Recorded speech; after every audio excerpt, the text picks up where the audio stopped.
Hello students, welcome to my video. आज की इस वीडियो में हम लोग डीएवी क्लास 8 कंप्यूटर के chapter number 3 list and tables in HTML के एक्सप्लेनेशन को करने वाले हैं।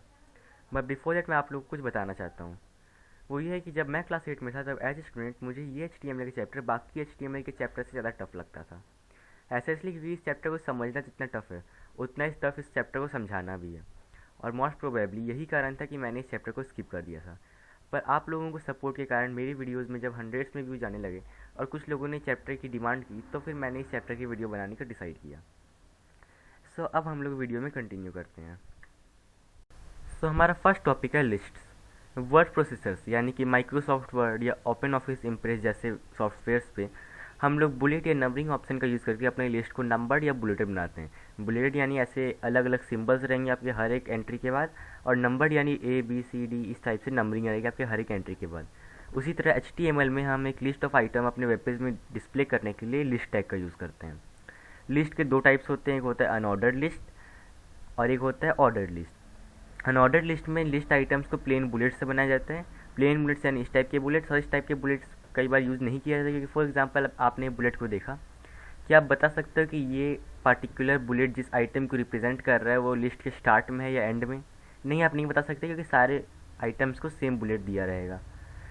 नेक्स्ट ओएल लिस्ट यानी ऑर्डर्ड लिस्ट। ये अलग अलग टाइप के नंबर्स या स्कीम्स या अल्फ़ाबेट्स का यूज़ करके एक ऑर्डर्ड लिस्ट बनाता है। अब हम लोग पढ़ेंगे, इस चैप्टर में पढ़ने वाले हैं कि ऑर्डर्ड और अनऑर्डर्ड लिस्ट को कैसे कम बनाते हैं। Unordered list. अनऑर्डर्ड लिस्ट एक कलेक्शन होता है रिलेटेड आइटम्स का जिनका कोई स्पेशल ऑर्डर नहीं होता है। जैसे कि मैंने दिखाया था, वो एक पार्टिकुलर डॉट लिस्ट के स्टार्ट में भी हो सकता है और एंड में भी। ये लिस्ट को यूएल टैग का यूज़ करके बनाया जाता है और इस लिस्ट में हर एक आइटम को एक बुलेट से मार्क किया जाता है। हर एक इंडिविजुअल आइटम के पहले हम लोग एलआई टैग का यूज़ करते हैं। फॉर एग्जांपल मैंने एक लिस्ट का टैग डाल दिया, उसके बाद फिर मुझे हर एक आइटम के पहले एलआई टैग डालना पड़ेगा। एलआई टैग मतलब हाँ, इस जगह पे मुझे बुलेट डालना है, इस आइटम के पहले मुझे बुलेट डालना है। एक ही लिस्ट में अलग अलग टाइप के बुलेट्स का यूज़ किया जा सकता है और डिफ़ॉल्ट बुलेट स्टाइल डिस्क होता है। डिस्क मतलब ये वाला बुलेट स्टाइल जो एक फील्ड सर्कल आपको दिख रहा है यहाँ पे, ये एक डिस्क होता है। लिस्ट में हर एक आइटम को ये सब तो हो गया। लिस्ट एक ये कंटेनर टैग है, यूएल टैग है, कंटेनर टैग है। इसका मतलब कि लिस्ट के एंड में हमें यूएल टैग को क्लोज भी करना होगा। Next, attributes of unordered list. Unordered list के एट्रीब्यूट्स, इसके एट्रीब्यूट है वैल्यू, और वैल्यू क्या, डिस्क यानी एक फील्ड सर्कल, सर्कल यानी एक अनफील्ड सर्कल, स्क्वायर यानी एक फील्ड स्क्वायर। नेक्स्ट है ऑर्डर्ड लिस्ट। ऑर्डर्ड लिस्ट एक कलेक्शन ऑफ रिलेटेड आइटम्स है जिनको नंबर किया जाता है। फॉर एग्जांपल मैंने कुछ सामानों का एक लिस्ट बनाया, उसके बाद मैंने 1 2 3 4 करके एक नंबर बनाया ताकि मुझे पता, एक आइडिया रहे कि कितने सामान हैं। इसमें लिस्ट का हर एक आइटम को एक नंबर या फिर एक अल्फ़ाबेट से, अल्फ़ाबेट यानी ABCD वगैरह से मार्क किया जाता है। इसमें भी हर एक इंडिविजुअल आइटम के पहले हम लोग एलआई टैग यूज़ करते हैं। इसका मतलब कि इस पार्टिकुलर पॉइंट के पहले हमें एक बुलेट डालना है या फिर एक नंबर डालना है। इसमें भी एक ही लिस्ट में अलग अलग टाइप के नंबरिंग यूज हो सकते हैं। ये कंटेनर टैग है, इसका मतलब लिस्ट के एंड में हमें यूएल टैग को क्लोज भी करना होगा। ऑर्डर लिस्ट के एट्रीब्यूट्स को देख लेते हैं। इसका एट्रीब्यूट है स्टार्ट और यहाँ पे एक वैल्यू। स्टार्ट का क्या मतलब, स्टार्ट का मतलब कि उस पार्टी किस नंबर से स्टार्ट होगा। फॉर एग्जांपल मैं यहाँ पे एट्रीब्यूट में 1 डाल देता हूँ तो और हमारा लिस्ट नंबर 1 से स्टार्ट होगा, 1 2 3 एंड 4। बट इंस्टीड अगर मैं एट्रीब्यूट में 1000 डाल लेता हूँ तो फिर ये 1001 1002 1003 1004 इस तरह से जाएगा। इस तरह आप रेंडमली कोई भी नंबर डाल सकते हैं। Next is type. For example मैंने यहाँ 1 डाला तो यहाँ पे 1 आएगा। अगर मैंने यहाँ पे कैपिटल आई डाल देता हूँ तो वो रोमन नंबर्स में कन्वर्ट हो जाएगा। अगर मैं यहाँ स्मॉल आई डालता हूँ स्मॉल रोमन नंबर्स, मैं यहाँ पे अपर केस लेटर्स और लोअर केस लेटर्स का भी एक, यहाँ पे हमें बस एक सैम्पल डालना है और उसके बाद नंबरिंग अपने आप हो जाती है। अब हम लोग कुछ प्रैक्टिकल्स करते हैं। स्टार्ट करने से पहले मैं आप सबको एक बात बताना चाहता हूँ, वो ये है कि ये सारे कोड्स आपके बुक से कॉपी किए गए हैं with slight modification. For example मैंने बिजी कलर चेंज कर दिया क्योंकि मुझे अच्छा नहीं लगा, और थोड़े बहुत चेंजेस मैंने किए। तो इसका ये मतलब कि आप भी ऐसा कर सकते हैं। आपको बस अपने पीसी को ओपन करना है, उसमें सारे कोड्स लिखने हैं, उसे प्रैक्टिस करना है। अगर आपके पास पीसी नहीं है तो फ़ोन में भी कई सारे ऐप्स हैं जिनमें आप इसे प्रैक्टिस कर सकते हो। प्रैक्टिस करने से आपका कॉन्सेप्ट ज़्यादा क्लियर होगा। जब आप उसमें छोटे मोटे चेंजेस लाइएगा तो आप उसको अच्छे से समझ पाइएगा। फॉर नाउ मैं यहाँ पे प्रैक्टिकल कर रहा हूँ। हमें इस एक्टिविटी में करना कि इसमें करना ये है कि हम यहाँ पे अलग अलग टाइप का लिस्ट में आइटम सेम है पर हर आइटम को अलग टाइप के बुलेट से रिप्रेजेंट किया गया है। ये एक फील्ड डिस्क यानी एक फील्ड डिस्क है, ये एक फील्ड सर्कल है, ये एक अनफील्ड सर्कल है, ये एक फील्ड स्क्वायर है। फिर अभी के लिए मैं इसे रन कर रहा हूँ। आप यहाँ पे देख सकते हैं कॉफ़ी टी लेमनेड, ये डिस्क में आए हैं। कॉफ़ी टी लेमनेड ये सर्कल्स में आए हैं जो कि फील्ड नहीं है। कॉफ़ी टी लेमनेड ये स्क्वायर्स में आए हैं जो वो भी फील्ड नहीं है। नेक्स्ट एक्टिविटी है ओवल टैग के ऊपर। तो इसमें भी वैसा ही किया गया, बस इसमें हमने अलग अलग टाइप के ऑर्डर्ड लिस्ट्स का यूज़ किया है, अलग अलग टाइप के नंबर्स का, बुलेट्स का। यहाँ पे हमने स्टार्ट वैल्यूज़ भी डाली हैं। फॉर एग्जांपल ये लिस्ट 5 वैल्यू से स्टार्ट होगी, ये लिस्ट 1001 से स्टार्ट होगी। तो अभी हम इसे कोड को मैं रन कर रहा हूँ। यू कैन सी ये 1 Apple 2 orange, 1 Apple 2 orange, I think ये रिपीट हो गया है। आप यहाँ पे देख सकते हो कि ये आई को, ये लोअर केस आई है और इसको रोमन नंबर की तरह यूज़ किया जा रहा है। यहाँ पे ई, ये ई से क्यों स्टार्ट हुआ, क्योंकि आप यहाँ पे देख सकते हैं कोड में, क्योंकि मैं आपको दिखाता हूँ। टाइप ए यानी कि ये A B C D alphabets के हिसाब से चलेगा और स्टार्ट में 5 है, इसका मतलब कि A B C D E 5th number यानी ई से स्टार्ट होगा। नेक्स्ट 1001, ये 1001 से क्यों स्टार्ट हुआ, मैंने यहाँ स्टार्ट वैल्यू यहाँ पे 1001 डाला हुआ है। यहाँ पे कोई टाइप नहीं डाला हुआ है तो डिफ़ॉल्ट 1 ले लेगा। अगर मैं टाइप डाल देता हूँ कोई अल्फ़ाबेट है तो फिर वो उस हिसाब से वर्क करेगा। यहाँ पे एक अपर केस के अल्फ़ाबेट्स है जो कि इसको रिप्रेजेंट कर रहे हैं। तो हम लोग पढ़ने वाले नेस्टिंग के बारे में। ये जो पिक्चर आप देख रहे हैं ये वुडन रशियन डॉल्स है जिनको आप लोग मैट्रियोस्का डॉल्स भी कहते हैं। इन डॉल्स के पीछे का सीक्रेट क्या है, उन डॉल्स के पीछे सीक्रेट ये है कि अगर एक डॉल के बगल में दूसरे, उसके बगल में तीसरी, इस तरह करते करते डॉल्स रखते जाएँ और जो सबसे आगे में जो बड़ी डॉल होगी बस वही विजिबल होगी, पीछे की सारी डॉल्स इसके पीछे ढक जाएंगी, इसलिए इन्हें नेस्टेड डॉल्स भी कहते हैं। उसी तरह HTML प्रोग्राम में भी हम एक टैग को दूसरे टैग में नेस्ट कर सकते हैं। फॉर एग्जांपल यहाँ पे मैं लिस्ट नेस्टिंग का आपको एक एग्जांपल देता हूँ। यहाँ पर आप देख सकते हैं ये एक लिस्ट है, बट इस लिस्ट के लास्ट वाले पॉइंट में मैंने इसके अंदर एक लिस्ट बना दी। तो ये हो गया एग्जांपल नेस्टिंग का। अभी हम इसे प्रैक्टिकल से समझते हैं। ये हमारे नेस्टेड लिस्ट का एक एग्जांपल कोड जो कि मैंने आपके बुक से लिया, इसलिए आप भी इसे प्रैक्टिस कर सकते हैं। मैंने इसमें कुछ चेंजेस किए। फॉर एग्जांपल मैंने बिजी कलर ब्लैक कर दिया, टेक्स्ट कलर पिंक कर दिया, और आप भी थोड़े बहुत चेंजेस कीजिए जिससे आप ही की प्रैक्टिस होगी, ज़्यादा अच्छा रहेगा। तो अब हम लोग समझते हैं। यहाँ पे मैंने कमेंट आउट करके कुछ लिखा है। यहाँ पे मैंने लिखा है close inner tags before outer tag, यानी जब हम दो टैग्स डालते हैं। फॉर एग्जांपल मैंने HTML टैग डाला, तो HTML टैग के अंदर मैंने बॉडी टैग डाला, पर पहले मैं बॉडी टैग क्लोज करूँगा, उसके बाद HTML टैग क्लोज करूँगा। ये कुछ ऐसा है। फॉर एग्जांपल मैथ्स में ब्रैकेट्स होते हैं, आपने ये ब्रैकेट डाला, ये ब्रैकेट डाला, आपने ये वाला राउंड ब्रैकेट डाला और ये कर्व ब्रैकेट डाला। आप इसे इस तरह लिखते हैं और इसके अंदर आपका वो इक्वेशन कंटेन रहता है। बट क्या आप कभी इसको इस तरह तो नहीं लिखते, curve bracket, round bracket and then curve bracket close and then round bracket close. ऐसा इसलिए क्योंकि कंटेनर जो टैग्स होते हैं, कंटेनर ब्रैकेट्स होते हैं, उन्हें सिस्टमेटिक के तरीके से ओपन किया जाता है और सिस्टमेटिक के तरीके से क्लोज किया जाता है। Let's get back to topic. मैंने यहाँ पे यूएल टैग बनाया है दिल्ली। दिल्ली के अंदर मैंने एक और लिस्ट को बनाया है। दिल्ली के अंदर लिस्ट है रेड फोर्ट, कुतुब मीनार। मुंबई में एक लिस्ट है gateway of India, Chhatrapati Shivaji terminus. अब हम इस प्रोग्राम को रन करेंगे। क्रोम, यहाँ पर देख सकते हैं दिल्ली, उसके अंदर नेस्टेड है एक रेड फोर्ट और कुतुब मीनार। यह है मुंबई और उसके अंदर नेस्टेड है गेटवे ऑफ इंडिया और छत्रपति शिवाजी टर्मिनस। अब हम लोग वापस अपने प्रेजेंटेशन की ओर चलते हैं। तो अब हम चैप्टर के दूसरे फेज में एंटर कर चुके हैं जहाँ पे हमें टेबल्स के बारे में पढ़ना है। ओपन ऑफिस कैल्क और माइक्रोसॉफ्ट एक्सेल दो कॉमनली यूज स्प्रेडशीट सॉफ्टवेयर्स हैं। ये सॉफ्टवेयर हमें रोज़ और कॉलम्स के ग्रिड्स प्रोवाइड करते हैं जिनमें हमें डेटा को एंटर करना होता है। फॉर रेफरेंस मैंने माइक्रोसॉफ्ट एक्सेल खोल रखा है। यहाँ पे कॉलम्स हैं, ये रोज़ हैं, ये उनके बीच के डेटा है और ये डेटा ग्रिड्स में स्टोर्ड है। उसी तरह राइटर या MS वर्ड में भी हम डेटा टेबल को ड्रॉ या क्रिएट करके डेटा या इन्फॉर्मेशन को टेबुलर मैनर में रिप्रेजेंट कर सकते हैं। ऐसा हम क्यों करते हैं, मतलब हम टेबुलर फॉर्म में डेटा को रिप्रेजेंट क्यों करते हैं? हम ऐसा इसलिए करते हैं क्योंकि टेबुलर फॉर्म में रिप्रेजेंटेड डेटा ज़्यादा अट्रैक्टिव लगता है और उसे अंडरस्टैंड करना ज़्यादा ईजी होता है।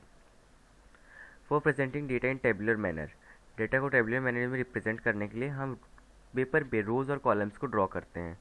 उसी तरह HTML में हम टेबल टैग का यूज़ करते हैं। टेबल टैग हमें डेटा को रोज़ या कॉलम्स में अरेंज करने में हेल्प करता है, इसलिए ये एक कंटेनर टैग है। यूजुअली जब भी हम एक फिजिकल पेपर में कोई टेबल ड्रॉ करते हैं, हम उसे कैप्शन या हेडिंग देते हैं। फॉर एग्जांपल मैंने एक टेबल ड्रॉ किया था यहाँ पे, इसमें मैंने हेडिंग दिया एट्रीब्यूट्स ऑफ ऑर्डर लिस्ट। ये एक टेबल का रो है, ये एक टेबल के कॉलम्स हैं।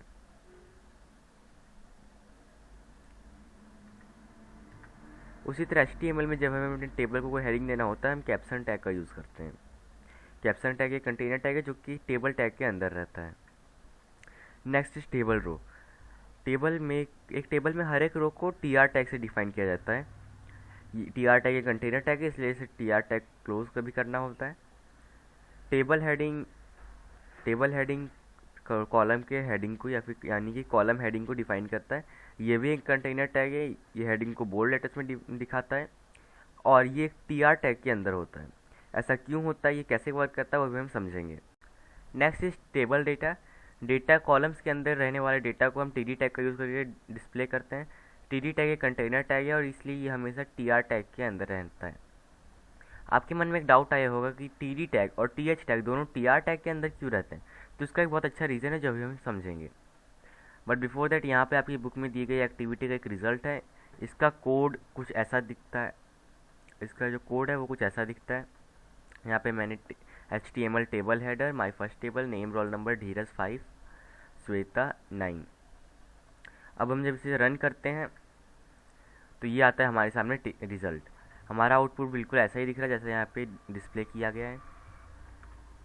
अब हम समझेंगे सब कुछ TR टैग के अंदर क्यों रखा जाता है और हमें कैसे सबको अरेंज करना होता है। तो रीज़न जिसके कारण कॉलम हेडिंग और कॉलम डेटा दोनों को TR टैग में एंटर करते हैं वो काफ़ी इंटरेस्टिंग है। वो ये है कि HTML रोज़ को ज़्यादा प्रेफरेंस देता है। HTML के अकॉर्डिंग रोज़ काफ़ी इंपॉर्टेंट चीज़ होती है, कॉलम ज़्यादा इंपॉर्टेंट चीज़ होती है। वेल एक्चुअली जो मैं आपको बता रहा हूँ वो एग्जैक्ट रीज़न नहीं है, यानी कि वो एकदम डीप रीज़न नहीं है। अगर कोई डीप रीज़न जानना है तो वो आपको वैसे पढ़ने की ज़रूरत तो नहीं है, पर अगर आपको जानना है तो मैं कमेंट सेक्शन में पिन कमेंट में वो डीप रीज़न डाल दूंगा। फॉर नाउ ये समझ लीजिए रो ज़्यादा इंपॉर्टेंट होते हैं, इसलिए HTML के अकॉर्डिंग जिस तरह ये रो है, ये एक रो है, ये एक रो है, उसी तरह ये कॉलम हेडिंग भी एक रो है। ये रो 1 है, ये रो 2 है, ये रो 3 है और ये कॉलम हेडिंग रो है। आपके दिमाग में क्वेश्चन आया होगा ऐसा भी तो हो सकता है ना कि ये कॉलम 1 है, ये कॉलम 2 है, ये कॉलम 1 है, तो ये रो हेडिंग वाला कॉलम है। ऐसा नहीं होता, क्योंकि रो एक रिलेटेड आइटम्स का कलेक्शन होता है, इसलिए वो एक पार्ट होता है, जिस कारण से कॉलम हेडिंग को भी एक रो में एंटर करते हैं। इसका मतलब अगर हम अपने साथ बहुत सारे रोज़ बना रहे हैं अपने डेटा के लिए, तो हम एक रो कॉलम हेडिंग के लिए भी बनाएंगे। अगर आपको समझ में आ गया तो काफ़ी अच्छी बात है, वरना आप वीडियो को रिवाइंड करके एक बार फिर से देख लीजिए। अब हम चलते हैं वापस अपनी टॉपिक पे। अब हम आपके बुक में दिए गए कुछ टेबल्स के एग्जांपल्स देखने वाले हैं, उसके बाद हम टेबल्स के एट्रीब्यूट्स पढ़ेंगे। यहाँ पे आपके पास एक टेबल है, यहाँ दूसरी टेबल है, यहाँ तीसरी टेबल है। तीनों में कुछ डिफरेंसेस है। फर्स्ट टेबल में कोई भी टाइप का बॉर्डर नहीं है, यहाँ पे बस एक प्लेन टेक्स्ट से लिख दिया गया है। कुछ लोगों को हो सकता है ज़्यादा अट्रैक्टिव दिखेगा, बट एक्चुअली समझने के लिए ज़्यादा इजी सेकंड वाली टेबल है। ऐसा क्यों? क्योंकि यहाँ पे बॉर्डर्स दिए गए हैं, जिस कारण से आप चीज़ों को इजीली डिफ्रेंशिएट कर सकते हैं। उसी तरह थर्ड वाली टेबल इस मामले में सबसे ज़्यादा बेटर है, क्योंकि उसमें अलग अलग कलर से भी रिप्रेजेंट किया गया है, जिस कारण से हम इस चीज़ों को आराम से डिफ्रेंशिएट कर सकते हैं। टेबल टैग के एट्रीब्यूट्स होते हैं, देख लीजिए टेबल कैप्शन है, एट्रीब्यूट है बिजी कलर, यानी कि ये यहाँ पे हमें एक कलर का नाम डालना है और ये टेबल के बैकग्राउंड कलर को डिफाइन करता है। बॉर्डर में हमें 0 या 1 डालना ही बताता है कि टेबल के चारों में बॉर्डर होगा कि नहीं। बॉर्डर मतलब ये वाले बॉर्डर्स, ये लाइंस जो कि चीज़ों को सेपरेट करते हैं, इन्हें बॉर्डर्स कहते हैं। तो अगर हम 0 डालते हैं मतलब बॉर्डर्स नहीं होंगे, 1 डालते तो हाँ बॉर्डर्स होंगे। वैसे हम येस या नो भी आपके दिमाग में आ रहा होगा, ऐसा क्यों नहीं होगा कि येस या नो डालें, तो येस और नो टाइप करना काफ़ी टाइम कंज्यूमिंग होता है, इसलिए इंजीनियर्स ने यहाँ पे 0 और 1 का यूज़ किया है। सेल पैडिंग क्या होता है? सेल पैडिंग बताता है कि सेल के कंटेंट्स और सेल के वॉल के बीच का डिस्टेंस कितना होगा। सेल पैडिंग को पिक्सल्स का यूज़ करके डिटरमाइन करते हैं। सेल स्पेसिंग बताता है कि दो सेल्स के बीच कितना स्पेस होगा, इसे भी पिक्सल्स का यूज़ कर डिटरमाइन करते हैं।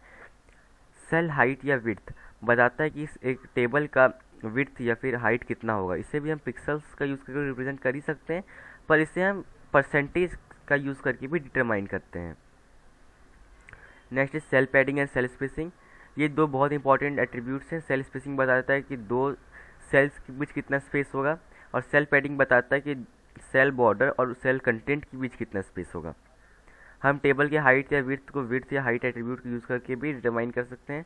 ये नोट करिएगा कि हम हाइट या विड्थ को पिक्सल्स के साथ साथ percentage of available screen area, यानी आपका टोटल स्क्रीन एरिया से कितने परसेंट, उस परसेंटेज के बेस पे भी हम इसे डिटरमाइन कर सकते हैं।